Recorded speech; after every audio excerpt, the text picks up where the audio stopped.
तो दोस्तों, आप जो भी महारैली या रैली होती है उसमें हम जीते हैं हम जीतेंगे जो क्रांतिकारी गीत है, उस गीत को जिस प्रकार से देवेंद्र नौडियाल उर्फ मोनू जी गाते हैं, आज वही शख्स हमारे साथ है यहाँ पे।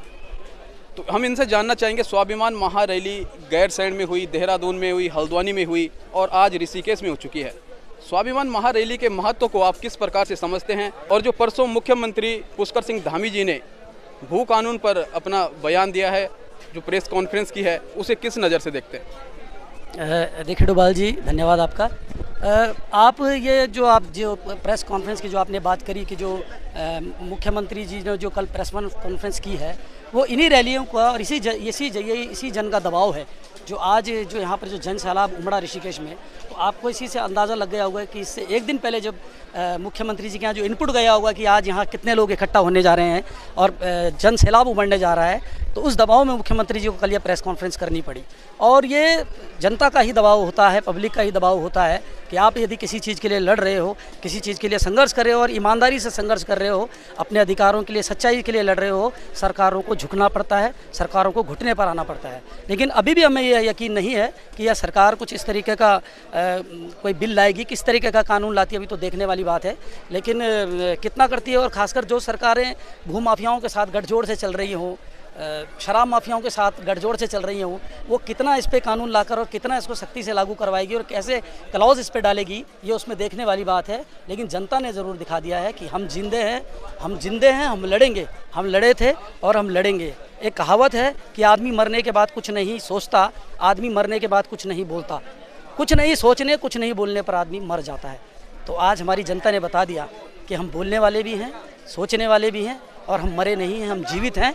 हम जीवित हैं, हमें जीने का अधिकार है, अपने अधिकार के साथ, अपने हक हकूक़ के साथ लड़ने का हमें अधिकार है। हम लड़ेंगे और हम जीतेंगे।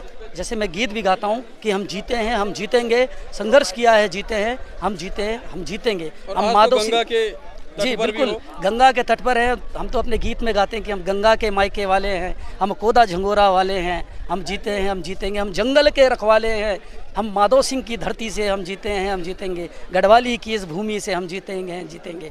और इसी तरीके का नारा हम लगाते रहेंगे, इस गीत को हम गाते रहेंगे। एक छोटा सा एक कहावत शेर मुझे एक याद आ रहा है कि ये जल जंगल ज़मीन यह हक हकूक़ हमारे साथ रहे।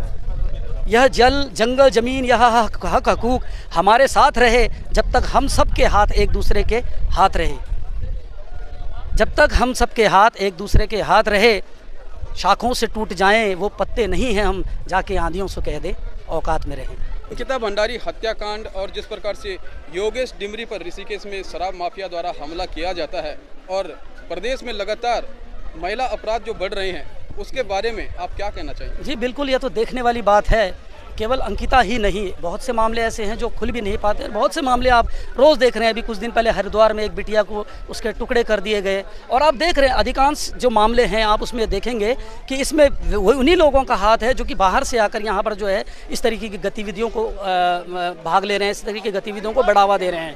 और सरकारों की शय कहीं ना कहीं इन लोगों को है, या तो ये लोग किसी तरह से इनका वोट बैंक बन गए हैं, या इन लोगों का कुछ एक ऐसा कॉकस हो गया है जिनका सरकार के ऊपर दबाव है। हमारी बहनों को इस तरीके से मतलब उसकी हत्या कर दी जा रही है और तमाम लोग सड़कों पर है। लेकिन आज तक देखो उस केस को ढीला करने की कोशिश की जा रही है। उस वीआईपी का आज तक पता नहीं है कि वो कौन वीआईपी था, उस वीआईपी पे कौन सी कार्रवाई हुई। आप देख लीजिए, योगेश डिमरी हमारा भाई जो शराब माफियाओं के खिलाफ आवाज़ उठाता था, जो एक पत्रकार का काम होता है गलत के खिलाफ बोलने का, उसको सरेआम मारा गया। हमारा जो बडोला का जो मर्डर केस आपने देहरादून में देखा, बाहर के लोगों ने किस तरीके से प्रॉपर्टी डीलरों ने उसको गोली मारकर जो है मौत के हवाले कर दिया। तो हमारा उत्तराखंडी केवल मार खाने के लिए, पिटने के लिए, गाली खाने के लिए, दबलने के लिए, कुचलने के लिए नहीं है। और अब ये एहसास हमारे पहाड़ के लोगों को, हमारे नौजवानों को, हमारी माताओं को, हम सबको हो गया है।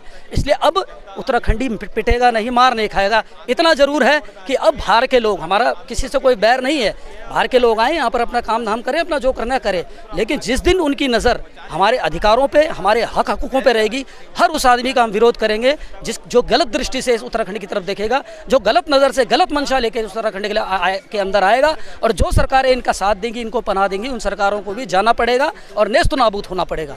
तो बहुत बहुत धन्यवाद करते हैं हम मोनू भाई का, और लगातार इनके जो क्रांतिकारी गीत हैं उत्तराखंड के युवाओं में जोश भरते रहें, और जो इनकी बातों में शक्ति है, जो दम है, एक अलग ही लहर उठती है। आज हम गंगा के किनारे पे हैं, गंगा की लहर के साथ साथ इनकी लहर भी अविरल रहे, निर्मल रहे। तो बहुत बहुत धन्यवाद करते हैं देवेंद्र नौडियाल मोनू भाई का। थैंक यू, धन्यवाद। तो अभी यहाँ पे हमारे साथ मनिंद्र बिष्ट जी हैं, जो कि देहरादून ऑटो यूनियन के अध्यक्ष हैं। ये भी लगातार इस प्रकार की रैलियों में सम्मिलित होते हैं और उत्तराखंड के हक हकूकों के लिए अपनी आवाज़ उठाते हैं। इनकी कई सारी वीडियो अपने वायरल होते हुए भी देखी हैं। तो बिष्ट जी, आप क्या कहना चाहेंगे स्वाभिमान महारैली के बारे में? जिस प्रकार से जन सैलाब यहाँ पे जुड़ा, उत्तराखंड के सुदूरवर्ती क्षेत्रों से लोग यहाँ पे पहुँचे हैं, और इस संघर्ष से क्या कुछ नया निकलने वाला है? सबसे पहले भाई साहब खबर चक्कर को डोवाल जी आपको नमस्कार, आपकी पूरी टीम को, क्योंकि आप हर समय उत्तराखंडियों के लिए अपने हर जगह पहुंच जाते हैं।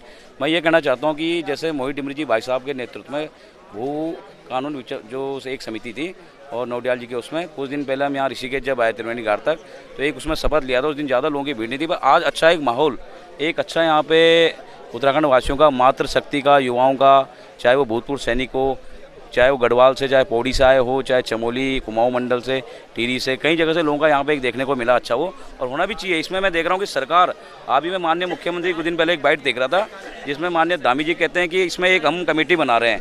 तो कमेटी तो बन रही है, ठीक है, पर उसमें कब जाके भू कानून यहाँ पे लागू होगा? और होना भी चाहिए।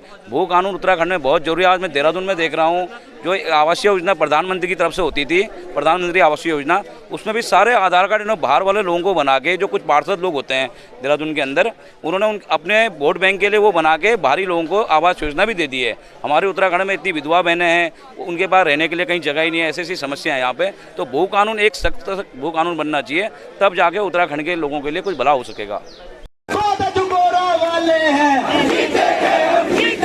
कंडाली खाने वाले हैं हम, जीतेंगे हम, जीतेंगे। कंडाली खाने वाले हैं हम, जीतेंगे हम, जीतेंगे। कंडाली खाने वाले हैं हम, जीतेंगे हम, जीतेंगे। के रखवाले हैं हम, जीतेंगे हम, जीतेंगे।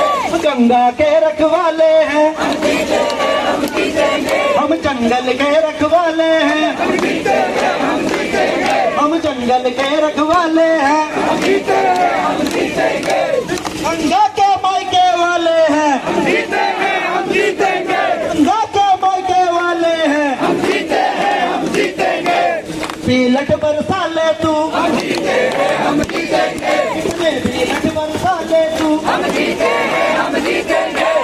कितनी बरवा ले तू हम, जीतेंगे हम, जीतेंगे। पर एक बात लिखवा ले तू हम, जीतेंगे हम, जीतेंगे। एक बात लिखवा ले तू हम, जीतेंगे हम, जीतेंगे। हम जीते हैं हम, जीतेंगे हम, जीते हैं हम, जीतेंगे। हम मूल निवासी योगनगरी ऋषिकेश में स्वाभिमान महारैली के माध्यम से उत्तराखंडियों की जो धमक देखने को मिली, वो यकीनन बेहद खास थी और ऐतिहासिक थी।